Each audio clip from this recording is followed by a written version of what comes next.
नमस्कार, स्वागत है आपका डीडी न्यूज में। आपके साथ मैं हूं गौरव श्रीवास्तव और आप देख रहे हैं हमारा खास कार्यक्रम खबर दुनिया की।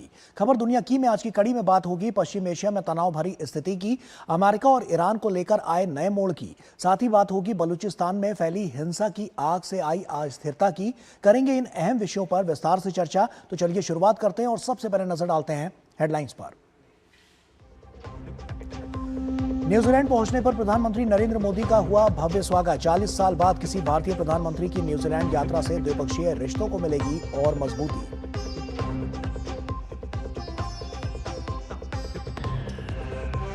दो दिन के ताबड़तोड़ हमलों के बाद रुकी बंदूकें। अमेरिका ईरान के बीच तनाव कम करने में जुटे मध्यस्थ देश। अमेरिका बोला बातचीत के जरिए समाधान के लिए प्रतिबद्ध। तकनीकी स्तर की वार्ता जारी। इजराइल के प्रधानमंत्री नेतन्याहू ने कहा ईरान को नहीं बनाने देंगे परमाणु बम, जरूरत पड़ी तो फिर करेंगे हमला। इजराइल का दावा, गाजा हवाई हमले में मारा गया हमास का एक कमांडर। यूक्रेन से वार्ता को लेकर रूस की आनाकानी। क्रेमलिन ने कहा बातचीत के लिए खुले दिल से तैयार हैं पुतिन। व्यापक बफर जोन की रखी मांग। सोमवार को कोएलिशन ऑफ विलिंग की बैठक में शामिल होंगे जेलेंस्की। स्पेन में हीट वेव बनी जानलेवा। जंगल की आग में 12 की मौत, 19 लोग अब भी लापता। 500 फायर फाइटर्स आग पर काबू पाने में जुटे। 800 से अधिक लोगों को सुरक्षित निकाला गया।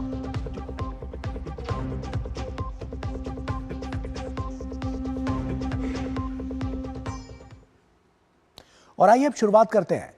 अमेरिका और ईरान के बीच फिलहाल बंदूकें तो खामोश हैं, लेकिन पश्चिम एशिया में तनाव अब भी बरकरार है। संघर्ष विराम के बावजूद भरोसे की डोर कमजोर पड़ती दिख रही है। एक ओर बातचीत की कोशिशें जारी हैं तो वहीं दूसरी ओर हमलों की। हॉर्मुज स्ट्रेट और इजराइल की भूमिका ने हालात को फिर से विस्फोटक बना दिया है।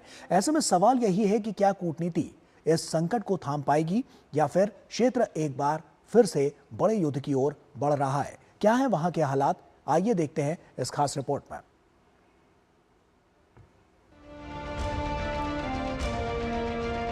अमेरिका और ईरान के बीच 2 दिन के ताबड़तोड़ हमलों के बाद बंदूकें तो खामोश हो गई हैं, लेकिन तनाव और अनिश्चितता के घंघोर बादल पूरे पश्चिम एशिया पर छाए हुए हैं। सैन्य कार्रवाई रुकते ही मध्यस्थ देश तनाव कम करने और बातचीत का रास्ता फिर से खोलने की कोशिश में जुट गए हैं। इस बीच अमेरिका ने कहा है कि वो अब भी ईरान के साथ बातचीत के जरिए समाधान निकालने के लिए प्रतिबद्ध है।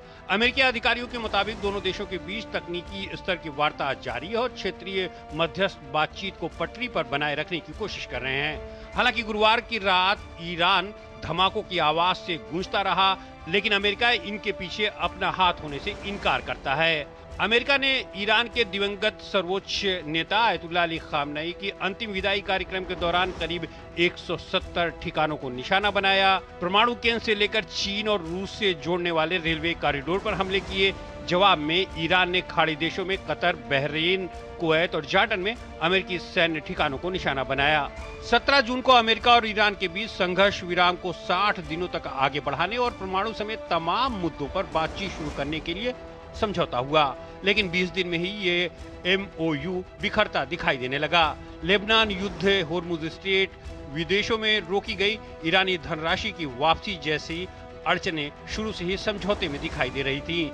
जानकारों का मानना है कि इजराइल ने लेबनान से हटने से इनकार कर दिया तो अमेरिका के इजराइल और लेबनान के बीच अलग से सीजफायर के जोर ने MOU को कमजोर किया। इजराइल का लेबनान पर हमला जारी है। कतर में एक दौर की वार्ता के बावजूद ईरान को अब तक धनराशि नहीं मिल पाई है। होर्मुज ही एकमात्र रास्ता है जिसे ईरान दबाव के तौर पर इस्तेमाल कर सकता है। ईरान ने होर्मुज पर अपना नियंत्रण बरकरार रखने के लिए यहां से गुजरने वाले जहाजों के लिए अपने तट से लगा एक सुरक्षित मार्ग तय कर रखा है, जबकि अमेरिका ओमान के तट के साथ एक वैकल्पिक मार्ग का समर्थन कर रहा है। ईरान को डर है कि इस वैकल्पिक रास्ते से इस महत्वपूर्ण जलमार्ग में युद्ध के दौरान उसने जो दबदबा बनाया है वो कहीं खत्म न हो जाए। अमेरिका नहीं चाहता है कि ईरान किसी रणनीतिक जलमार्ग का एकमात्र संरक्षक बनकर उभरे। बस इसी खींचतान के चलते दोनों देश एक दूसरे पर कई बार हमले कर चुके हैं, लेकिन हालिया हमले बेहद भयावह थे, जिससे युद्ध के दोबारा भड़कने की आशंका बढ़ गई है। खबर यह भी है कि इजराइल ईरान पर फिर से हमला करना चाहता है, उसे ट्रंप के सिग्नल का इंतजार है। नेतन्याहू जल्द ही ट्रंप से मुलाकात करने वाले हैं।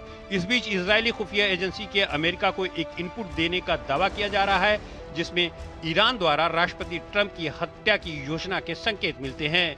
यह माना जा रहा है कि अमेरिका ने ईरान पर इसलिए दोबारा हमला किया है। अब जो भी हो, दोनों पक्षों के बीच न तो युद्ध है और न ही शांति। असमंजस की स्थिति बनी हुई है कि आने वाले दिनों में ऊर्जा संकट किस हद तक गहरा सकता है।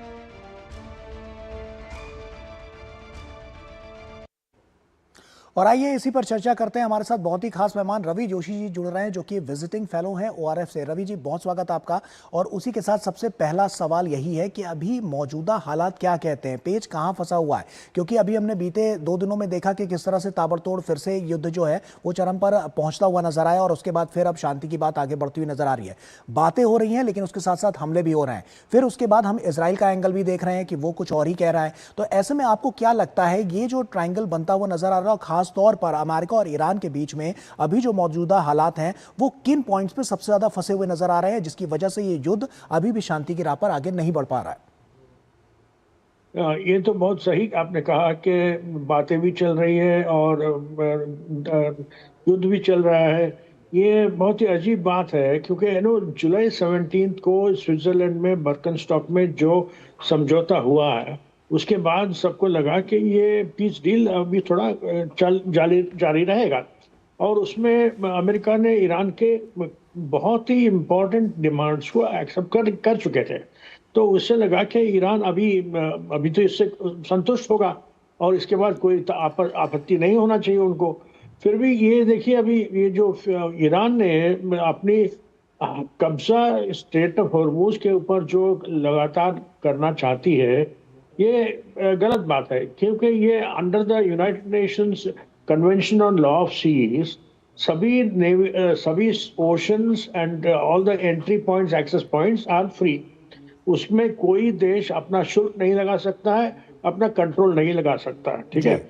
और ये स्ट्रेट ऑफ हॉर्मूज भी अब इंटरनेशनल वाटर है। ये इसके ऊपर Saudi Arabia, Kuwait, Bahrain, Oman, Iraq, Iran, सभी देशों का हक है उसमें, ठीक है। ईरान ये नहीं कह सकता कि ये सिर्फ हमारा ही कंट्रोल में रहेगा, ये तो हो ही नहीं सकता। और उसने एक रास्ता बनाया था कि सारे शिप्स इसी रास्ते में से जाएंगे, तो इस रास्ते में हम आपत्ति नहीं करेंगे, ठीक है। और कुछ शिप्स जो ओमान की तरफ से जा रही थी, below the route given by Iran, उसमें जो जा रहे थे, तो उनके ऊपर इन्होंने ड्रोन अटैक किया और उन तीनों शिप्स को ध्वंस किया, ठीक है। उसके बाद प्रेसिडेंट ट्रंप ने अपना एंगर दिखाते हुए, गुस्सा दिखाते हुए, उन्होंने बोला कि अब हम will continue to bomb Iran. और ये एक देश है, एक कैंसर है, ये लोग स्कम है, इनके ऊपर, इनके साथ में कोई बातचीत नहीं करने का फायदा नहीं है, ये सब वेस्ट ऑफ टाइम है। ये करके उन्होंने अपना युद्ध फिर जारी किया जी। और अमेरिकन सेंटकॉम जो है वहां पर उन्होंने अटैक किया, 90 साइट्स पर ईरान में अटैक किया, जिसमें IRGC साइट्स थे और कुछ military infrastructure plus civilian infrastructure, इसके ऊपर उन्होंने अटैक किया। तो इसमें कितने लोग मारे गए, ये तो ईरान न्यूज़ तो कभी बताता नहीं है, मगर काफ़ी नुकसान हुआ है उनको। तो इसके बाद अभी आपका रिपोर्ट में सुनकर थोड़ा सा शांति हुआ कि अभी ये युद्ध थोड़ा रुक गया है। 2 दिन के युद्ध के बाद थोड़ा रुक गया है, तो और फिर बातचीत का रास्ता भी खुल सकता है करके ये आशा है। तो क्या ये इस्लामाबाद में वाइस प्रेसिडेंट JD वैंस आएंगे या कहीं स्विट्जरलैंड में मिलेंगे, ये तो पता नहीं। मगर इससे ये एक बात साफ होता है कि ईरान के अंदर एक पावर स्ट्रगल चल रहा है। तो उसमें देखिए, IRGC करके एक है, उनका ईरानियन रेवोल्यूशनरी गार्ड्स कोर, वो ईरान का एक पैरामिलिट्री फोर्स है, और ये डायरेक्टली आयतुल्लाह के ऑर्डर में काम करता है। अभी फिलहाल जब आयतुल्लाह अली खमेनी का जो फ्यूनरल खत्म हुआ, उसमें IRGC ने देखा कि लाखों ईरानियन लोग उसको प्रोसेशन में आए और उन्होंने मॉर्निंग किया। ये सब देखकर IRGC को लगा होगा कि ये सब ईरान देश हमारे साथ है, जबकि ईरान में बहुत महीनों से, बहुत सालों से प्रोटेस्ट चल रहा है against the government and against the army. Okay, तो ये इन्होंने गलत समझ लिया, और मुस्तफा खमेनी जो अयतुल्ला अली खमेनी का बेटा है, उन्होंने अयतुल्ला बने हैं अभी, वो तो पूरा आईआरजीसी का पपेट है। उन्होंने ऑर्डर किया कि स्टेट ऑफ हॉर्मुज हमारा कंट्रोल में रहेगा, और हम इसके ऊपर जो भी शिप्स जाएंगे वो हम उनके ऊपर शुल्क लगाएंगे। ठीक है, ये बात वो जो नेगोशिएट कर रहे हैं अमेरिका के साथ, वो लोग उससे सहमत नहीं है। Particularly president Pezeshkian, Mohammad Ali Baf और अब्बास अराची, फॉरेन मिनिस्टर, जो एक्चुअली यूएस के साथ जो नेगोशिएट कर रहे हैं। So there is a clear-cut power struggle between the civilian leadership and the military leadership. ये मेरे को अभी नजर आ रहा है, और ये इस पावर स्ट्रगल में कौन जीतेगा, कौन हावी होगा किसके ऊपर। रवि जी, लेकिन एक चीज बात तो साफ हो जाती है कि चाहे अमेरिका की बात हो या ईरान की बात हो, खासतौर पर ईरान को जब हम देखते हैं तो वो एक पावर बटन के तौर पर हॉर्मुज को इस्तेमाल करता हुआ नजर आ रहा है, क्योंकि जितनी भी डील अभी तक हुई है और जितनी भी बातें अभी तक सुनने में आई हैं, जिन जिन चीजों पर सबसे ज्यादा फोकस किया गया है वो कहीं ना कहीं हॉर्मुज के इर्द गिर्द ही घूमती हुई नजर आई है। तो क्या आपको ऐसा लगता है कि अपनी मंशा से और साफ तौर पर जिसमें उनका फायदा नजर आ रहा है उसी हिसाब से अमेरिका भी उस बटन का इस्तेमाल कर रहा है, और वही काम ईरान भी करता हुआ नजर आ रहा है हॉर्मुज को लेकर? एक्चुअली अभी इस युद्ध में ईरान को एक रियलाइजेशन हुआ कि स्टेट ऑफ हॉर्मुज बहुत बड़ा वेपन है हमारे हाथ में। हम इसको जब तक कंट्रोल करते रहेंगे तो बाकी सारे देश, देखिए उन्होंने सैकड़ों शिप्स को वहां रोक दिया था। ठीक है, और कई 3 महीने के लिए रोका था, जिससे पूरा ग्लोबल सप्लाई चेन दबाव में आ गया था। तो in fact India also suffered, Europe suffered, तो कई देशों में इससे बहुत ज्यादा नुकसान हुआ और हानि भी हुआ। ठीक है, ये इसको कंट्रोल में नहीं रखना है करके अमेरिका का उद्देश्य। ठीक है, America wants this strait of Hormuz to be open and like all free for all navigation. ठीक है, एंड इसी बात पर ये मामला अटका हुआ है अभी, क्योंकि जो अमेरिका ने जो युद्ध शुरू किया था वो अलग डिमांड्स थे, वो डिमांड्स तो कोई अमेरिका के सफल नहीं हुए। जैसे रिजीम चेंज वो नहीं हुआ, जैसे न्यूक्लियर डिस्ट्रक्शन कर देंगे हम, न्यूक्लियर कैपेबिलिटी, वो पूरी तरफ से नहीं हुआ। वो अभी भी न्यूक्लियर वेपन कैपेबिलिटी उनके पास है, वो अभी नहीं तो 3 साल बाद फिर शुरू करेंगे। तो ये सब इस युद्ध में अभी तक तो हाल में ऐसा लगता है कि अमेरिका विफल हुआ है। ठीक है, और ईरान के डिमांड्स को एक्सेप्ट किया, और उन्होंने बोला कि हम आपके $200 बिलियन जो कतार में फंसा हुआ है उसको अनफ्रीज करेंगे, और एक $300 बिलियन का रिकंस्ट्रक्शन फंड स्थापित करेंगे। ये सब उन्होंने एक्सेप्ट किया। ठीक है, इसके बाद तो ये ईरान को युद्ध शुरू करने का कोई बात अवकाश नहीं बनता इसमें। ये बहुत ज्यादा IRGC ने ये इस पर अग्रेशन कर रहा है, और ये बहुत महंगा पड़ेगा ईरान के लिए। ऐसे में रवि जी चाहूँगा संक्षेप में, क्योंकि अगले टॉपिक के ऊपर भी हमें आगे बढ़ना है, मैं आपसे ये जानना चाहता हूँ कि अभी जो इजराइल की मौजूदा स्थिति है, क्योंकि हम एक तरफ से देख रहे हैं कि अमेरिका तो चलिए एक बार के लिए उसने मान लीजिए शांति के पक्ष पे आगे बढ़ता हुआ नजर आया, हालांकि हमले लगातार जारी होते हुए बीते दिनों में हमने देखे हैं, लेकिन इजराइल कह रहा है कि वो भी हमले करेगा। तो अगर अमेरिका ठहर जाता है फिर इजराइल हमला करता है, तो क्या ये युद्ध फिर से उसी मुहाने पर आके खड़ा हो जाएगा जहाँ से गोल गोल वो घूमते हुए नजर आ रहा है? ये आपने बहुत सही बोला कि देखिए नेगोशिएशन हो रहा है अमेरिका और ईरान के बीच में, और उसमें इजराइल तो है ही नहीं। Israel is not a party in the negotiations. जी, जब मगर इजराइल चाहता है कि ईरान का पूरा डिस्ट्रक्शन हो जाए, वो नहीं होने वाला है। ईरान तो बहुत बड़ा देश है, वहाँ 85 मिलियन पीपल रहते हैं, जबकि इजराइल सिर्फ 9 मिलियन का देश है, बहुत छोटा देश है, मगर वो पूरा इलाके में, पूरा रीजन में हावी होना चाहता है जी। तो ये पूरा रीजन टॉलरेट नहीं करेगा। और इजराइल का जो डिमांड है, दूसरा डिमांड है हिजबुल्लाह को हम खत्म करेंगे, जो लेबनान में बैठा हुआ है, और वो लोग लेबनान में बॉम्बिंग जारी रखे हुए हैं। और ये ईरान के लिए एक रेड लाइन है। ईरान बिल्कुल, और ये तमाम ऐसे पहलू हैं जिन पर लगातार नजर रखी जा रही है और यही देखना जा रहा है कि आने वाला समय आखिर कैसा होगा। अमेरिका रुकता है तो कहीं इजराइल ना इस तरह से जो हमले हैं वो शुरुआत उसकी कर दे, तो कहीं ना कहीं जो पेच है वो कहीं ना कहीं बातचीत का जरिया तो एक निकालने की कोशिश की जा रही है। लेकिन इन सब पहलुओं को ध्यान में रखते हुए देखना होगा कि आने वाला समय आखिर इस युद्ध को किस मोड़ पर लेकर जाता है और क्या टर्निंग पॉइंट वहां से निकलता हुआ नजर आता है। आप बने रहिए हमारे साथ, हम आपके पास वापस लौटेंगे अगले टॉपिक के साथ, क्योंकि वक्त यहां पर एक छोटे से ब्रेक का हो गया है। ब्रेक के उस पार जब लौटेंगे तो अगली खबर से रूबरू कराएंगे और उसी पर चर्चा करेंगे। छोटा सा ब्रेक ले रहे हैं, जल्द हाजिर होता है।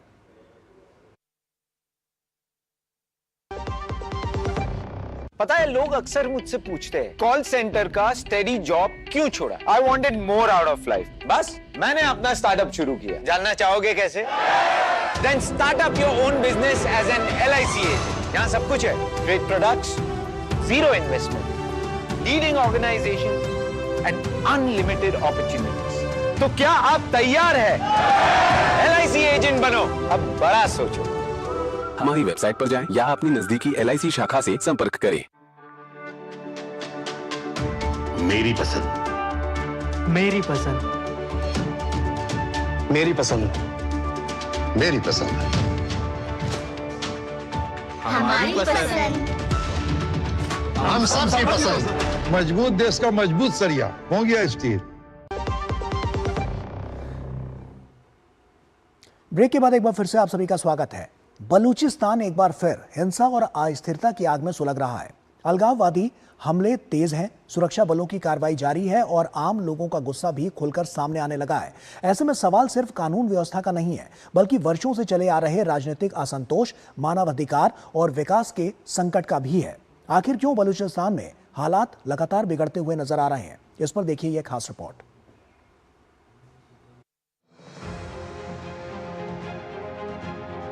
पाकिस्तान के बलूचिस्तान में लंबे समय से फैली बारूदी गंध में सिर्फ बंदूकें ही नहीं बोल रही हैं, बल्कि सुरक्षा कर्मियों के दमन से जख्मी आम लोगों के दामन भी अब चीख कर अपनी रुदाद दुनिया को सुना रहे हैं। पाकिस्तान के दमनकारी और अत्याचारी रवैये के खिलाफ अब सिर्फ अलगाववादी सशस्त्र बल ही मैदान में नहीं है, बल्कि आम लोग भी सड़कों पर उतरकर आजादी की मांग कर रहे हैं। मानवाधिकार कार्यकर्ता और बलूच एकजहती कमेटी की मुखिया डॉक्टर महरंग बलूच को उम्र कैद की सजा ने विद्रोह को और भड़का दिया है। इसके बाद अलगाववादियों ने विद्रोह की बंदूक को सैनिकों पर पूरी तरह से खोल दिया है। 4 दिन में 42 सैनिकों के मारे जाने का दावा किया जा रहा है। इससे पाकिस्तानी सेना और प्रशासन की पकड़ से फिसलते बलूचिस्तान का अंदाजा आसानी से लगाया जा सकता है। प्रांत में बलूचिस्तान लिबरेशन आर्मी और तहरीके तालिबान पाकिस्तान के गठजोड़ से पाकिस्तानी सेना बौखलाई हुई है, लेकिन उसकी हर चाल और रणनीति उल्टी पड़ती जा रही है। हालात की गंभीरता देख पाकिस्तान के प्रधानमंत्री शहबाज शरीफ और शीर्ष सैन्य अधिकारी खुद क्वेटा पहुंचकर सुरक्षा स्थिति की समीक्षा की, लेकिन शहबाज शरीफ ने वास्तविक की स्थिति और बलूचों के दर्द को समझने के बजाय वही पुराना राग अलापा की हिंसा की इन घटनाओं में पड़ोसी मुल्क का हाथ है, लेकिन इन आरोपों के लिए रत्ती भर सबूत नहीं दिया। हालांकि ये पहली बार नहीं है जब पाकिस्तान ने भारत पर ऐसे अनर्गल आरोप लगाए हैं। भारत ने पहले भी पाकिस्तान के ऐसे दावों को निराधार और बकवास कहते हुए खारिज कर चुका है। बता दें कि बलूचिस्तान में पिछले 4 दिनों में 42 सुरक्षाकर्मी मारे गए हैं, जबकि पाकिस्तान के सुरक्षा कर्मियों का दावा है कि उसके जवानों ने 54 विद्रोहियों को मार गिराया है। हाल के दिनों में 3 बड़े हमले हुए हैं। 5 जुलाई को क्वेटा के बाहरी इलाके में एक सशस्त्र हमला, 6 जुलाई को ज़ियारत में एक पुलिस चौकी पर हमला और 7 जुलाई को बेला में सेना के काफिले पर घात लगाकर हमला। यहाँ ये समझना जरूरी है कि बलूचिस्तान में हिंसा करने वाले संगठन एक जैसे नहीं हैं। एक तरफ TTP जैसा धार्मिक कट्टरपंथी संगठन है जो पाकिस्तान में इस्लामी शासन की अपनी कट्टर सोच को आगे बढ़ाना चाहता है, वहीं दूसरी तरफ BLA जैसा अलगाववादी संगठन है जो बलूचिस्तान को पाकिस्तान से अलग करने की मांग करता है। यानी विचारधारा अलग होने के बावजूद दोनों संगठनों का रास्ता हिंसा और हथियार से होकर गुजरता है। पाकिस्तान इन हमलों के पीछे विदेशी ताकतों के समर्थन का आरोप लगाता है, लेकिन बलूचिस्तान की कहानी सिर्फ हमलों और सुरक्षा कार्रवाई तक सीमित नहीं है। ये इलाका लंबे समय से गरीबी, बेरोजगारी, विकास की कमी और राजनीतिक असंतोष जैसी समस्याओं से जूझ रहा है। लिहाजा सिर्फ हथियार के बल पर बलूचिस्तान में शांति असंभव सी दिखाई देती है।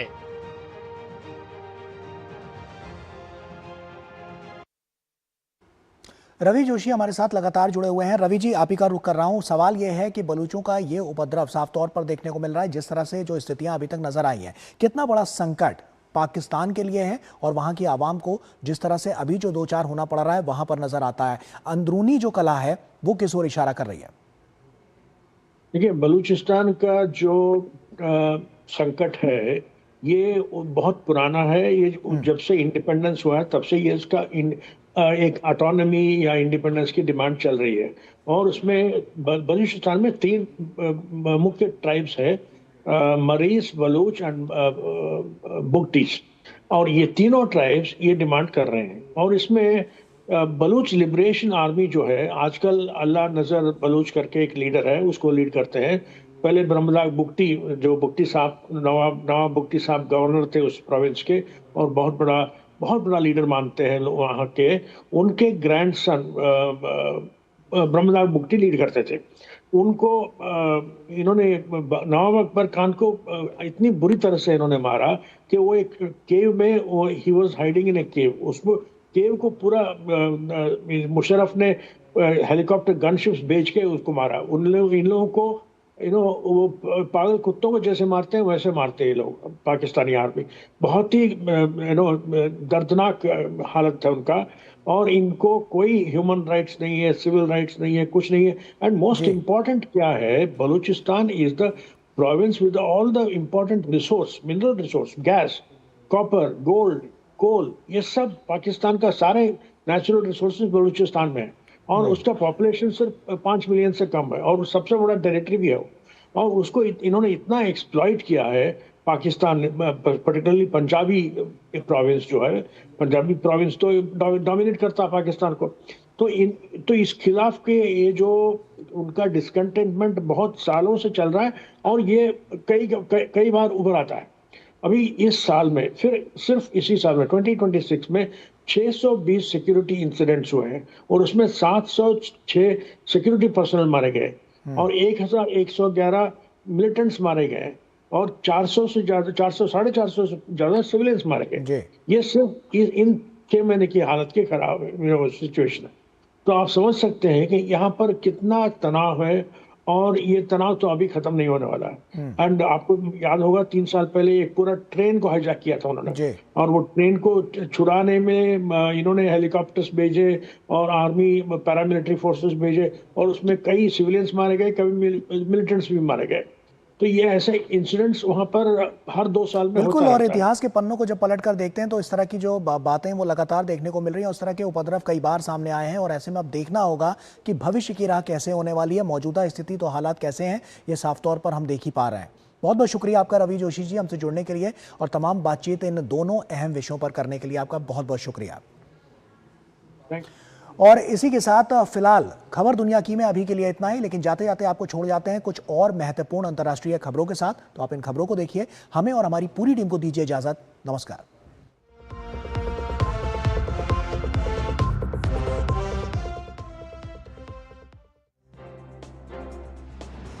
भारत में शरण लेने वाली बांग्लादेश की पूर्व प्रधानमंत्री शेख हसीना ने इस साल दिसंबर में बांग्लादेश वापस लौटकर सरेंडर करने का ऐलान किया है। न्यूज एजेंसी रॉयटर्स के अनुसार शेख हसीना ने कहा कि बांग्लादेश में उनकी हत्या हो सकती है, लेकिन इसके बाद भी वो बांग्लादेश वापस जाएंगी। शेख हसीना को 2024 में सरकार विरोधी छात्र आंदोलन के बाद बांग्लादेश छोड़ना पड़ा था। बांग्लादेश के युद्ध अपराध कोर्ट ने छात्र आंदोलन पर कथित कार्रवाई के मामले में उन्हें मौत की सजा सुनाई थी।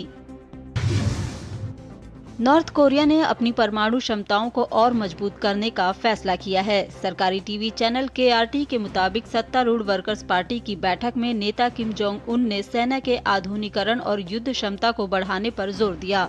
बैठक में सैन्य प्रणाली के तकनीकी ढांचों को अपग्रेड करने, परमाणु ताकतों के विस्तार, सैन्य अड्डों को आधुनिक बनाने और विशेष सुविधाओं से लैस करने का फैसला लिया गया। दक्षिण फ्लोरिडा के हवाई अड्डे पाम बीच इंटरनेशनल एयरपोर्ट का नाम गुरुवार को आधिकारिक तौर पर बदलकर president Donald J. Trump international airport कर दिया गया। द ट्रंप ऑर्गेनाइजेशन के स्वामित्व वाला बोइंग 757 विमान इस एयरपोर्ट पर उतरने वाला पहला विमान बना। ट्रंप ने सोशल मीडिया पर एक पोस्ट में इस पर प्रतिक्रिया देते हुए कहा कि ये जल्द ही दुनिया के सबसे महान और शानदार हवाई अड्डों में से एक होगा। दक्षिण पूर्वी चीन में जूतों की एक फैक्ट्री में आग लगने से कम 28 लोगों की मौत हो गई। चीन की सरकारी समाचार एजेंसी CCTV ने बताया कि ये आग गुरुवार 9 जुलाई को फुजियान प्रांत के जिनजियांग में फुटवियर बनाने वाली एक कंपनी में लगी थी। आग लगने के समय फैक्ट्री में 237 कर्मचारी और 2 विजिटर्स मौजूद थे। घटना के बाद 213 लोगों को सुरक्षित बाहर निकाल लिया गया, जिनमें से 2 की अस्पताल में इलाज के दौरान मौत हो गई, जबकि पहले लापता बताए गए 26 अन्य लोगों की मौत की पुष्टि बाद में की गई। दक्षिणी स्पेन के अल्मेरिया में लगी जंगल की आग में 12 लोगों की मौत हो गई और 19 लोग लापता हो गए। अधिकारियों ने बताया कि मरने वालों में ज्यादातर विदेशी नागरिक हैं। आग बुझाने के लिए 150 फायर फाइटर जुटे हुए हैं। इस हफ्ते की शुरुआत में दक्षिणी फ्रांस में जंगल की आग के कारण स्पेन की सीमा के पास से करीब 10,000 लोगों को सुरक्षित जगहों पर पहुंचाया गया था। मई और जून में पश्चिमी यूरोप में हीट वेव के कारण जंगल में आग लगने का खतरा काफी बढ़ गया है। वेनेजुएला में आए 2 भूकंपों के 15 दिन बाद भी राहत और बचाव अभियान जारी है। स्थानीय लोगों ने बचाव कार्य में सरकारी मदद की कमी का आरोप लगाया है। कई परिवार शव निकालने के लिए खुद मलबा हटा रहे हैं। इस बीच वेनेजुएला में भूकंपों के बाद मानवीय संकट लगातार गहराता जा रहा है। स्वास्थ्य एजेंसियों ने राहत शिविरों में भीड़ और साफ पानी की कमी से बीमारी फैलने का खतरा जताया है।